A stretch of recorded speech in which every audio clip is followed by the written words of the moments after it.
La dignité pour tous dans la pratique, c'est sous ces thèmes que la Journée internationale de lutte contre la pauvreté a été célébrée le lundi 17 octobre 2022. En République démocratique du Congo, cette journée a été marquée par une conférence débat organisée au Centre Wallonie-Bruxelles, occasion pour les organisateurs de boucler aussi la campagne dénommée 7 jours d'activisme sur l'agriculture, l'environnement et les objectifs de développement durable. Plusieurs participants œuvrant dans le secteur agricole sont intervenus, à l'instar du sénateur Didier Moumengi, qui a plaidé pour la militarisation agricole en République démocratique du Congo, une guerre sans fin contre la faim. Nous devons commencer par refuser, mais avec une colère sans précédent, les génocides silencieux de la faim.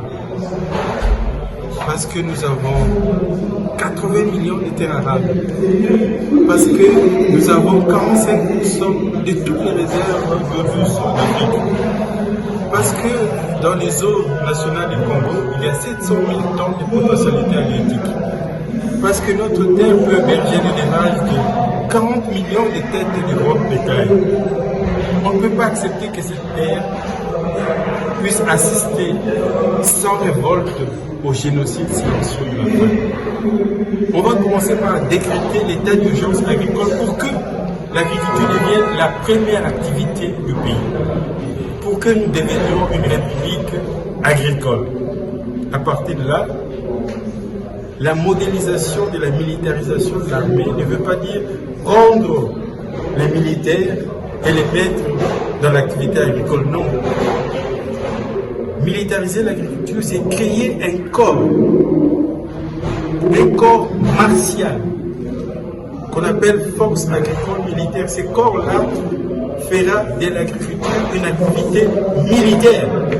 Joël Billet, initiatrice de la campagne 7 jours d'activisme sur l'agriculture, l'environnement et les objectifs de développement durable, est revenue sur les objectifs de cette journée. Nous avons eu différentes stratégies qui ont été mises en place à travers l'agriculture, en développant ou en protégeant plutôt notre planète et l'environnement, que nous soyons en mesure de lutter et de nous armer en tant qu'acteurs de développement contre cette pauvreté, cette misère qui mine notre pays depuis quelques années, depuis des décennies.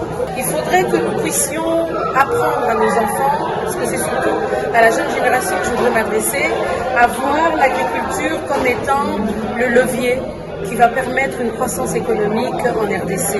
Selon le classement de la Banque mondiale, la République démocratique du Congo figure parmi les 5 premiers pays les plus pauvres de la planète. Faire de l'agriculture l'une des priorités aiderait le pays à relever ses défis.